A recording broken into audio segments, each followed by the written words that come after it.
Are you feeling completely overwhelmed trying to plan your Walt Disney World vacation? Well, today I'm going to tell you how to plan your vacation to Walt Disney World in 5 steps.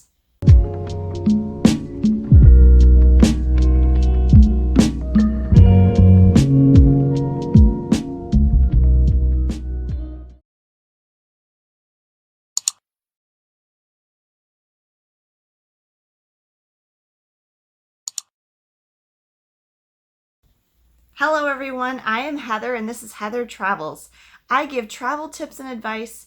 I focus on single parent travel since I'm a single mom, and I like to help you save money and time when you travel and go on vacation. Okay, here are the 5 steps for how to plan your Walt Disney World vacation. Step number 1, choose your dates. This might be the easiest or hardest step of the 5 steps. You may know exactly when you want to go because you only have a certain week you can go, or you only have certain days you can get off work, or certain days that you can that the kids are off school. Or you may be completely flexible with your dates and you want to pick the best dates possible. I can tell you as a general rule, when the crowds are lower, the prices at Disney will be less. Not only do the hotel rates change with the dates, but now they've implemented day-to-day ticket pricing. So the ticket price will be different depending on when you go. So if you look at the buy tickets on the Disney World website and look at the calendar, the lower prices, the days that are priced lower for tickets, are going to be the days when the crowds are less, because Disney World is trying to get people to come when there's already less people coming. The hotel rates will also be less expensive at this time. You can go to mousesavers.com and search for resort room seasons. There's a value season, there's a regular season, there's a peak season, there's holiday seasons, and each of these different seasons at Walt Disney World has a different level of rate for the room, rack rates. The other thing I would recommend is choose dates when there's a promotion, but I'll talk about that a little later. So step number 1 is choosing your dates. And I would also like to say that if this is your first or only time that you're going to be going to Walt Disney World, you need a minimum of 7 full days. I really wouldn't, especially if you have kids. If you don't have kids, you might be able to get it down to like 5. But if you have kids and you don't want everybody to be run ragged and exhausted and need another vacation when you come back just to recover, then I would make sure you have at least a week. Ideally for me, I'd like to have 10 days. Step number 2 is to reserve your lodging. Now, you have 2 basic choices here. Do you want to stay on site on Walt Disney World property, or do you want to stay off site? There are advantages and disadvantages to both. The main advantages to staying on site at Disney World, on Disney World property, are that you get to stay in that Disney bubble and everything is kind of all Disney for you all the time, and it's very nice. The second big advantage to staying on site is being able to use Disney World's free transportation. And I'm going to be making another how-to video coming up soon about all the different methods of transportation that there are at the Walt Disney World Resort and how to use them. So watch for that. Also, if you stay on site, you can take advantage of the Disney Dining Plan if you want to do that. You cannot get the Walt Disney World Disney Dining Plan if you stay off-site. Another advantage is that the theming at the Disney World resorts is just really neat and really great. Okay, some advantages to staying off-site are almost always off-site hotels are going to be less expensive. Sometimes the value resorts on Walt Disney World property will be less expensive, but if you watch my video about the truth about Pop Century, which I'll put up here, and also my video why I would not recommend value resorts for families, which I will link right here, you will see that there can be some major disadvantages to staying at the value resorts. You can stay at an off-site hotel for equal to or less than what you would pay for a value resort on Walt Disney World property, and you're going to get a lot more space and probably free parking and very likely free breakfast. So there's some definite advantages to staying off-site. You can also find off-site, like house rentals and condo rentals and stuff like that, that might give you a lot more space. This is especially a good idea if you want to do your own cooking, and save money on food that way. Although I will tell you, if you're planning to do a serious Walt Disney World trip, taking time out to go back to where you're staying and cook your meals is really going to take away from your time in the parks. And so unless you're going to have some days where you're not going into the theme parks at all, I don't necessarily recommend that for a Disney World vacation. You'd have to make your trip a lot longer for that to really be beneficial. The other thing I was going to say is some Walt Disney World places that you can stay on property do have kitchens, like some of the villas and the DVC properties. And remember that Walt Disney World does have a campground. Fort Wilderness Campground, you can do tent camping, RV camping, and they also have cabins for rent.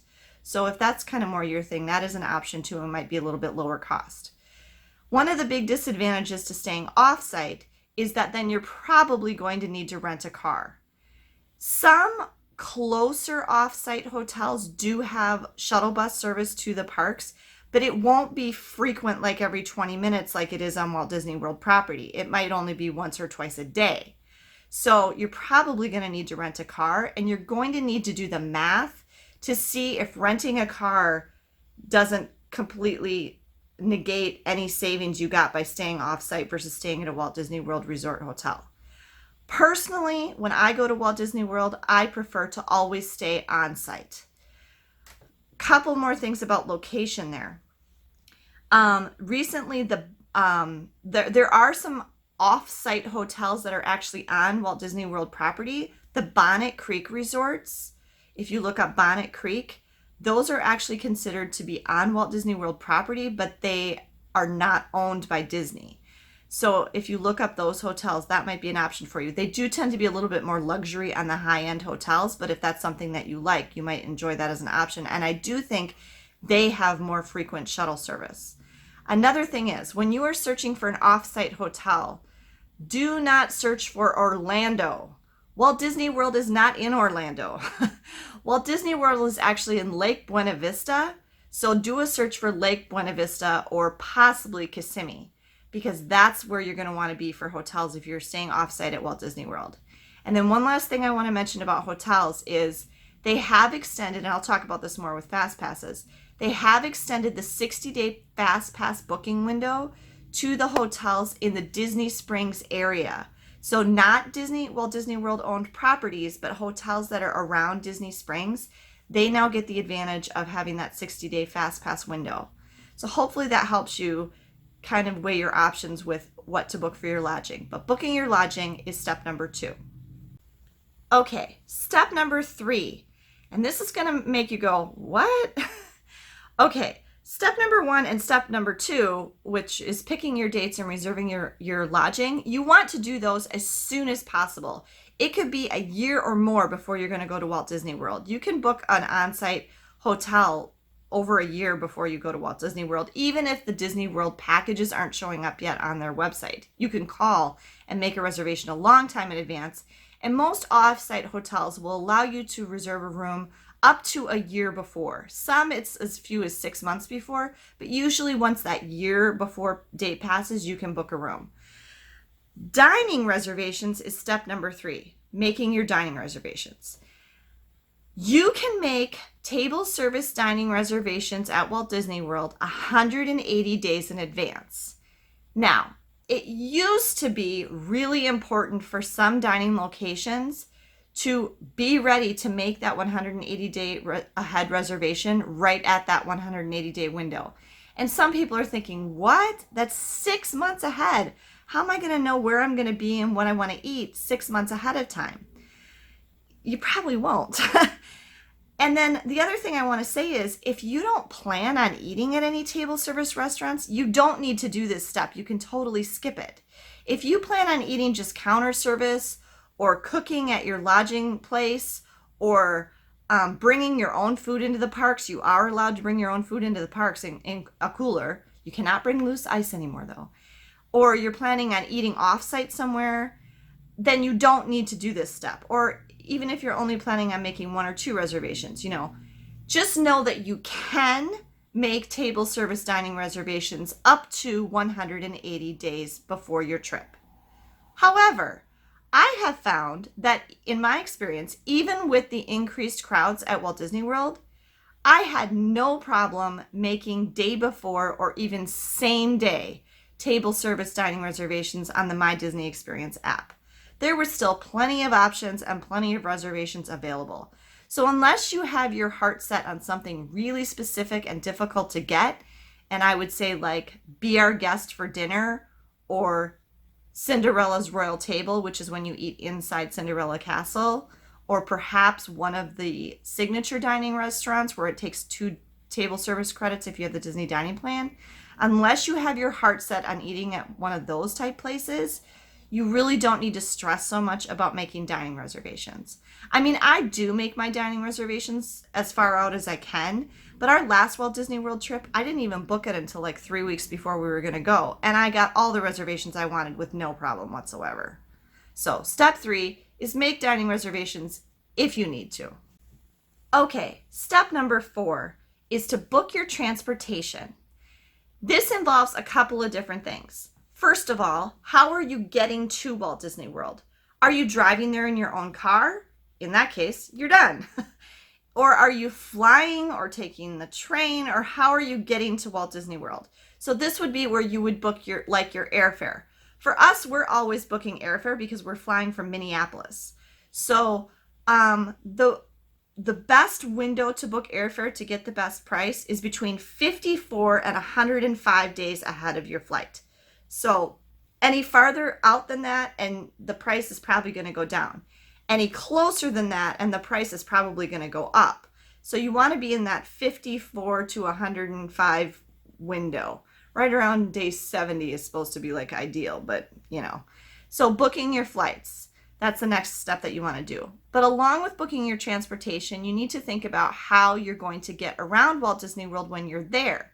So if you're flying and you're not renting a car, you also need to make a reservation for Disney's Magical Express. Disney's Magical Express is free bus transportation provided by Disney from the airport to your on-site Walt Disney World Resort hotel. If you are not staying on site, you cannot use this. It is free, and actually, even if you don't make a reservation, you can still walk up to the Magical Express check-in at the Orlando International Airport.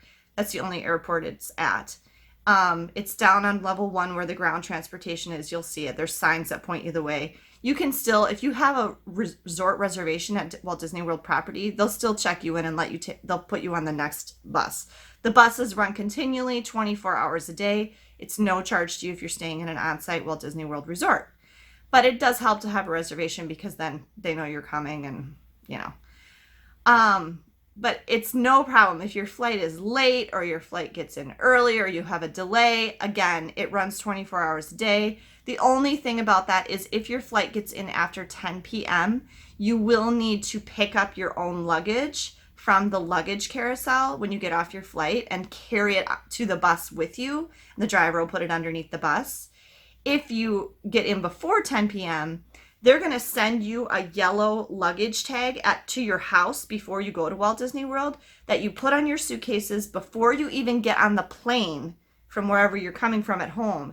And they check your suitcases through all the way to your hotel room at Walt Disney World. It's really nice. So you don't have to mess with you turn in your luggage at the airport and you don't see it again until it comes to your hotel room. So it's really kind of convenient if you're using Disney's Magical Express.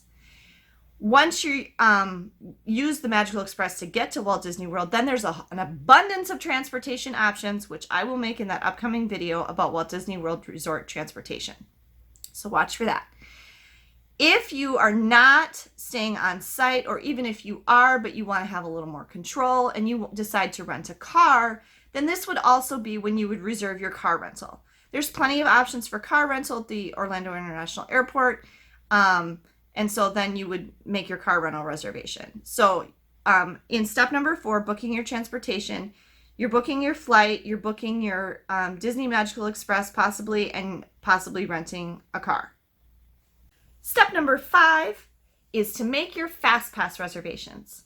When you are staying on site at a Walt Disney World Resort hotel, you can make your Fastpass reservations, and this is like cut the line kind of, and it's free. There is no charge for Fastpass at Walt Disney World. It's Fastpass Plus at Walt Disney World, so it's either on your Key to the World card or on your Magic Band, which if you're staying at a Walt Disney World Resort Hotel, they will send you your Magic Band ahead of time to your house so you can have it on right when you get there. That also opens your room. It's your room key. It's also there for you. Your dining reservations are on there. You can make charges with it. You do need a PIN. So other people, if they found your Magic Band, if you lost it, can't use it to charge anything. Sorry, your Fastpass reservations. You can make up to 3 Fastpass reservations to start, and then after you use those 3, you can add more one at a time for the rest of the day. So we've often gotten more than 3 Fastpasses in a day easily because, and especially if you schedule your Fastpasses early enough in the day, you don't want to schedule them right away in the morning because usually right away in the morning you can just walk on the rides and get on them quickly. But if you schedule them like in the late morning or early afternoon and you get all 3 of them done at that time, then it's pretty easy to get some more Fastpass reservations after that. Fastpass reservations can be made by on-site resort guests up to 60 days before their trip. It doesn't have to be 60 days, but any time after that. I will tell you that some of the most in-demand rides are pretty tricky to get Fastpasses for. The 2 that I'm thinking of right off the bat that are hardest to get right now, well, 3. Slinky Dog Dash in Toy Story Land at Hollywood Studios, Seven Dwarfs Mine Train in Fantasyland at Magic Kingdom, and Flight of Passage in Pandora at Animal Kingdom. Those are the 3 hardest Fastpasses to get. So if you want to go on any of those rides, you need to get those Fastpasses at the 60-day window or be prepared to stand in a very, very long line. So 60 days ahead for people who are staying on site. And that includes what I mentioned before, people staying in those Disney Springs area resorts now also get to reserve their Fastpasses at 60 days. Anyone staying off-site gets to reserve their Fastpasses 30 days ahead. I will tell you, those 3 rides that I mentioned are going to be gone by the 30-day window. So if you're staying off-site, that's a disadvantage to staying off-site. If you have your heart set on going on those rides, you're probably not going to be able to get Fastpasses for them. It's worth checking throughout the day for new Fastpasses. People cancel and change their mind about their plans all the time. Dining reservations too. If you had your heart set on something and it wasn't available when you checked, keep checking. Keep checking the My Disney Experience app because new Fastpasses and new dining reservations open up all the time. They really do.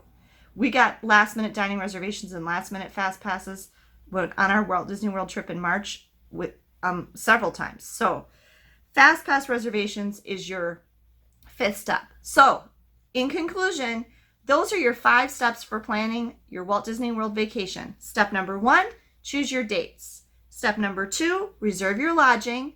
Step number 3, make your dining reservations. Step number 4, book your transportation. And step number 5, make your Fastpass reservations. If you follow that step-by-step plan, your Walt Disney World vacation will be all planned and ready to go so you can enjoy your trip. Thanks everyone for joining me today. Safe travels.